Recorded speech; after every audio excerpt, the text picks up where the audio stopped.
Les vraies voix Sud Radio, le coup de projecteur des vraies voix. Alors comprenons-nous bien, nous sommes non pas dans une concertation, nous sommes dans une négociation. On est pour l'instant dans une phase où c'est difficile de dire ce qu'il en sera au final, mais en tout cas, il y a la volonté exprimée de part et d'autre d'aboutir à un accord. Je continue à avoir l'espoir qu'il n'ait pas l'appétit d'aller au bout de cette démarche, qu'il ne détruise pas le front que nous avons constitué. La gauche du tout ou rien, c'est aujourd'hui la gauche du rien. Je parle au nom de millions de gens qui ne veulent pas participer à cette mascarade. On peut effectivement s'ébrouer chaque matin et s'agiter en expliquant qu'il faudrait que le président démissionne. Mais enfin, le président, il n'a pas démissionné. Et le Premier ministre pourrait réfléchir à rouvrir le chantier des retraites en espérant faire passer son budget sans se faire censurer. Socialistes, écologistes et communistes ont accepté donc de négocier avec lui. Mais sans LFI, Jean-Luc Mélenchon dénonce une forfaiture de ses partenaires de gauche. Une négociation dans le dos du nouveau Front populaire et de son programme. Alors parlons vrai. Est-ce qu'un accord de non-censure qui est en train de se tramer ainsi signifierait l'implosion du nouveau Front populaire? Et à cette question, PS, écologistes, PCF doivent-ils passer un pacte de non-censure avec le gouvernement? Vous dites non à 84%. Vous voulez réagir, le 0826 300 300.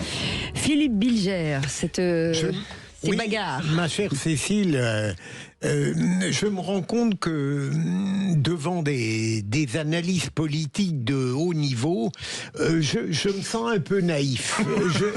Non, mais je veux dire par là que, bêtement, superficiellement, je crédite le Premier ministre et Éric Lombard, le ministre, de faire des efforts, d'être sincères dans leur volonté de compromis avec la gauche. Et là où ma naïveté peut-être atteint des degrés insupportables, c'est que je crois que peut-être les socialistes pourraient accepter la proposition de remettre un petit peu à plat les retraites pour ne pas voter la motion de censure parce qu'ils constateraient que ce dessein émane d'un ministre de gauche. Mais je crois comprendre que tout cela est de la pure naïveté de ma part, mais est-ce que la vie politique parfois n'offre pas des miracles?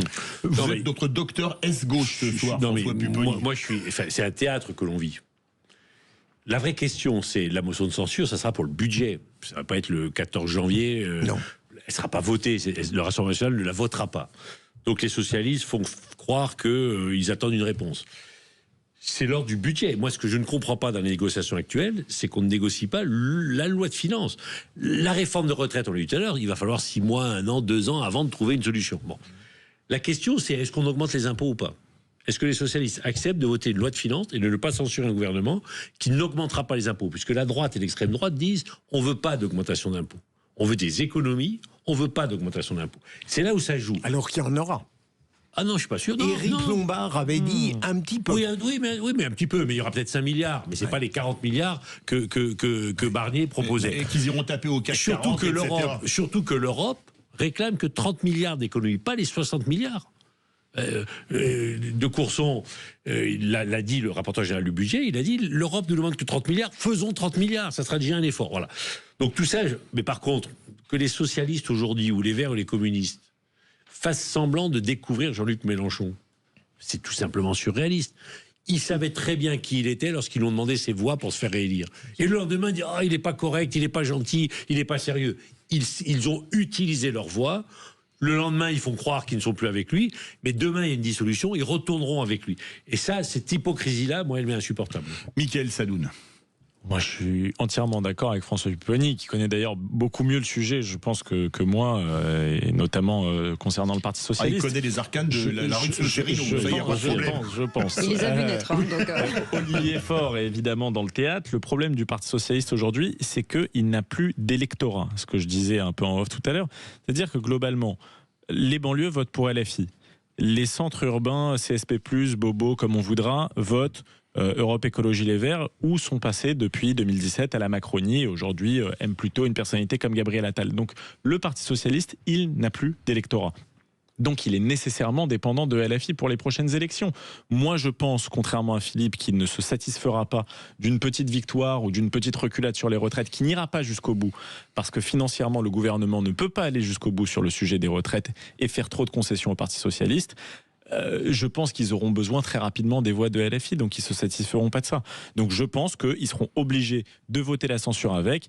On en parlait tout à l'heure, c'est assez amusant que François Hollande, qui est l'apparatchik par excellence et l'homme du système par excellence, se fasse maintenant un défaiseur de gouvernement. Mais je pense qu'aujourd'hui, François Hollande est soumis à Jean-Luc Mélenchon et que c'est la grande revanche de Jean-Luc Mélenchon sur François Hollande. Philippe Bilger, est-ce que c'est pas purement tactique en vue des prochaines législatives qui pourraient avoir lieu dans quelques mois? Et du congrès interne du PS. Qui arrive. Parce que l'opposition de Olivier Faure, c'est de dire arrête d'être avec Mélenchon, retrouvons une espèce de social-démocratie et rapprochons-nous du centre. Voilà. Oui. Et donc, Olivier Faure est obligé de donner des gages pour faire croire qu'effectivement, pour constater effectivement à la fin que ça n'a pas marché, et donc il doit rester là où il est. Moi, je pense que c'est la pure technique et la pure stratégie de communication, mais aussi de lutte interne par rapport au Congrès. Je pense excusez-moi, pardon, parce que je remets un peu le débat sur les gens qui nous écoutent. Est-ce que vous comprenez que ce que vous êtes en train de dire, ça doit affoler les gens, en fait?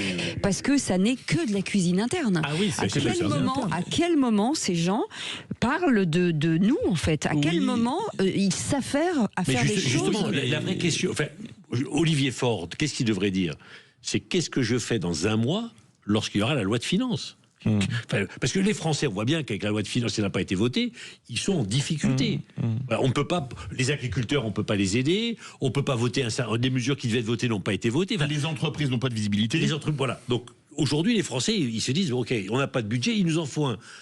Nos responsables politiques, ils nous proposent quoi comme solution budgétaire? On augmente les impôts ou pas? On fait des économies, si oui, lesquelles? Voilà. C'est ça aujourd'hui la question des Français à court terme. C'est ça. Et le débat qu'on nous parle, c'est on parle des retraites, qui sont un vrai sujet. Mais regardez Mélenchon, il ne parle que du NFT, mais de ça, il n'y a que ça qui l'intéresse.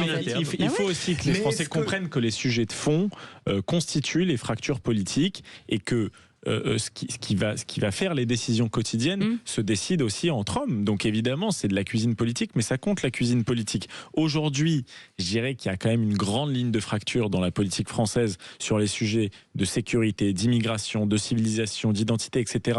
Et que globalement, on a un camp qui va du centre jusqu'au Rassemblement national, et de l'autre, on a LFI qui tient une position radicalement opposée et qui, lui, est pour une bordélisation de la société, une totale mixité, etc. Alors, c'est un autre projet de société, mais eux, ils sont radicalement en opposition entre les deux. La social-démocratie est un truc qui n'existe plus, mais c'est pas qu'en France. Dans tous les pays, la social-démocratie. Mais Keir Starmer est en train de s'effondrer au Royaume-Uni parce que sa ligne ne tient pas. Le SPD avec Olaf Scholz est en train d'être totalement perdu, et il a dû organiser une élection anticipée parce que lui aussi, il est complètement en dehors du jeu politique. Est-ce que c'est ça qui est intéressant? Est-ce que c'est pas le quotidien, notre quotidien plutôt? Le quotidien, il est déterminé par des grands mouvements. Imaginons qu'au congrès du PS, la tendance Hollande l'emporte et que le président ne fasse pas la dissolution. Il avait indiqué qu'il ne la ferait pas. Est-ce que ça ne peut pas apporter un bout d'aurore, tout de même, François, dans le paysage politique? Le PS, là on voit que le PS ne veut pas en fait s'émanciper de Mélenchon.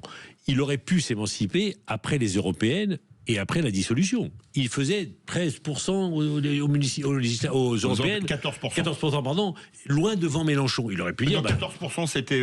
Guzman et le PS. 13. Il aurait pu dire, on y va, quoi. Bon, en fait, ils ne peuvent pas, parce que pourquoi? Ils ont leur poste de député à sauver, leur mairie à sauver. Et donc ils se disent, mais si on s'émancipe de Mélenchon, on est mort. Je pense, moi, quoi qu'il arrive, ils seront morts. Il y a aussi parce que Mélenchon, en fait, Mélenchon rêve depuis toujours de tuer le PS. Et il est en train d'y arriver. Oui. Merci les amis, même si ça mériterait encore une demi-heure de débat. Merci beaucoup Philippe Bilger, merci beaucoup Mickaël Sadoun, merci François Pupponi, merci beaucoup Philippe David, même si vous n'avez pas fait grand-chose.